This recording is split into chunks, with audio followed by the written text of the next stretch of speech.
est en train de naviguer sur le mythique fleuve Mekong en direction de la frontière thaïlandaise.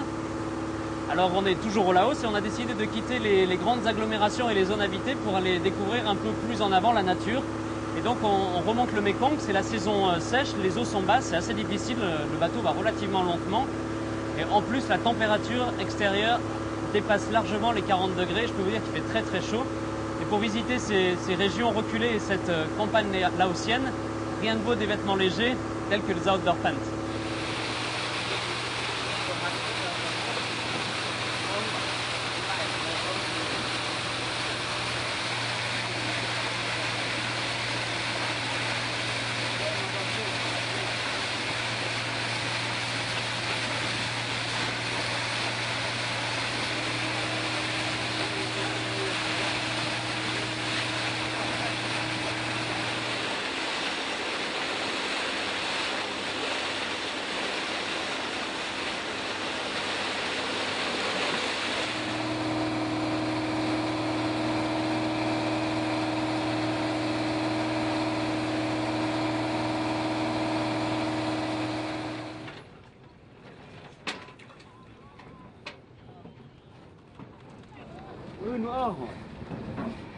Fin du voyage en bateau après plus de 8 heures passées sur le Mekong. J'ai presque envie de dire ouf. Mais le voyage n'est pas fini pour arriver à Ong Sa.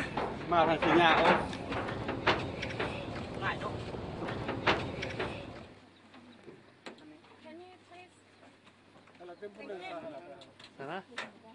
ก็มีไป3 คนนี่ละวันนี้เห็นเหรอสี่สิเหรออันนี้ก็แม่นน้อง วันนี้เอาไปแล้วคนบ่แพ้3 คนน่ะ Ben, ça commence bien, notre taxi brouche ne démarre pas. Le voyage pour aller à Ong Sa n'a pas commencé.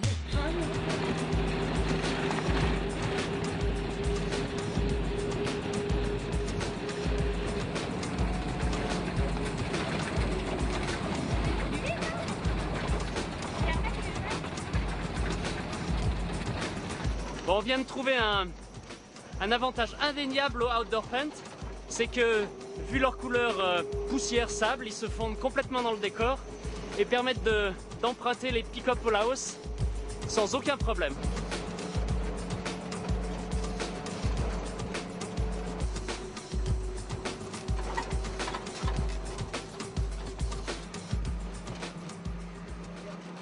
Wouhou!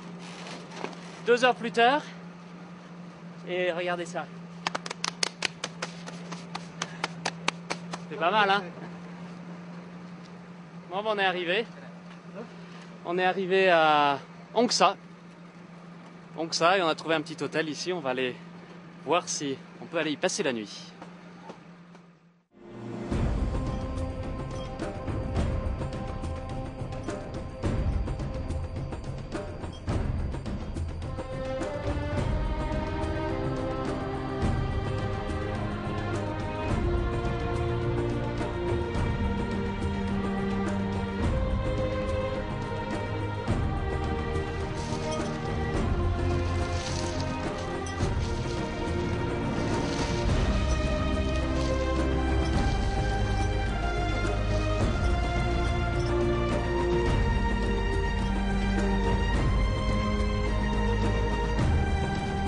On est en train de découvrir la campagne alentour. Derrière le village de Ong Sa, à dos d'éléphant. C'est une belle expérience. Et un éléphant, il faut quand même dire que ça bouge énormément. Et puis c'est un brin joueur aussi, j'ai l'impression que depuis qu'il a ramassé sa branche, il est en train de la décortiquer méthodiquement, tout en jouant avec et tout en nous transportant.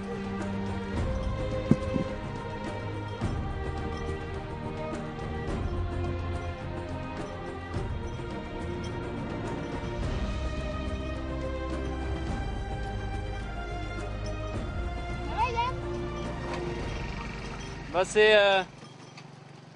c'est presque aussi dur à conduire qu'Achille. Non, trêve de plaisanterie, c'est assez inconfortable. Les suspensions sont assez molles.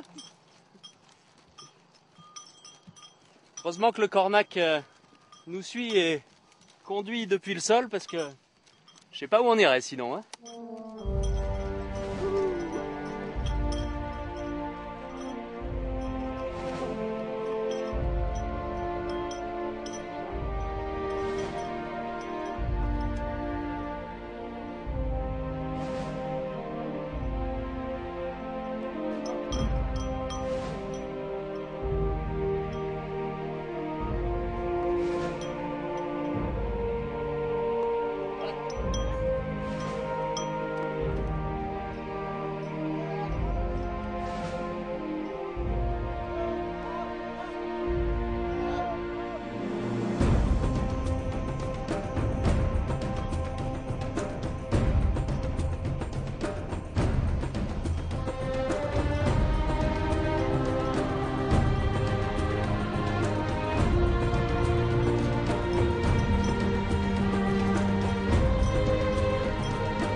On est en tout début d'après-midi en plein milieu de la jungle, il fait une chaleur étouffante.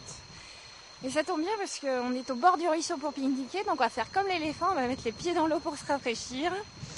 Et puis on va aussi bénéficier de nos outdoor pants pour ouvrir les zips d'aération, aérer un peu le corps en même temps, et puis relever le pantalon pour aller dans l'eau.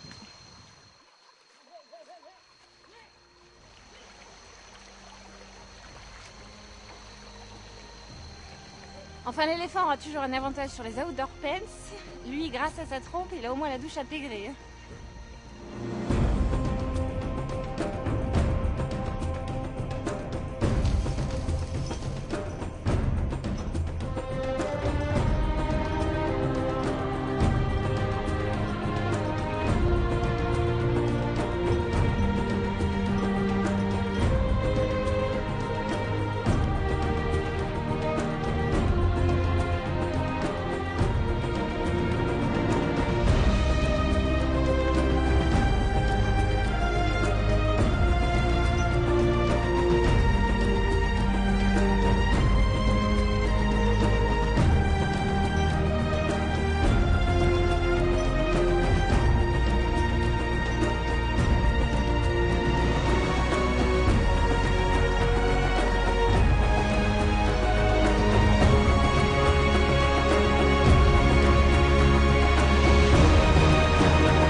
Alors après cette sympathique balade à dos d'éléphant et la découverte des montagnes du Nord Laos, on a repris la route.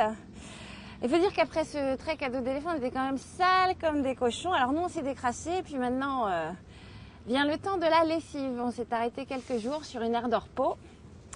Et nous allons nettoyer nos pantalons outdoor pants notamment, qui ont subi quand même pas mal de poussière, de crasse, que ce soit à pied ou sur l'éléphant.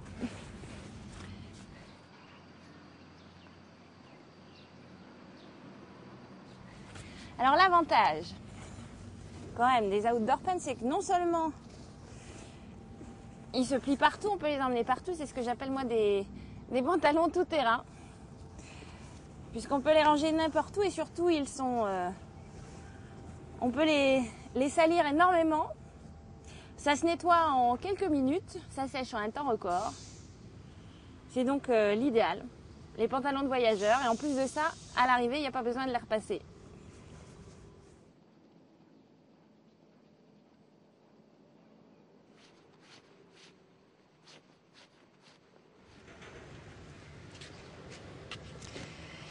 Dix minutes plus tard, mission accomplie, la lessive est terminée.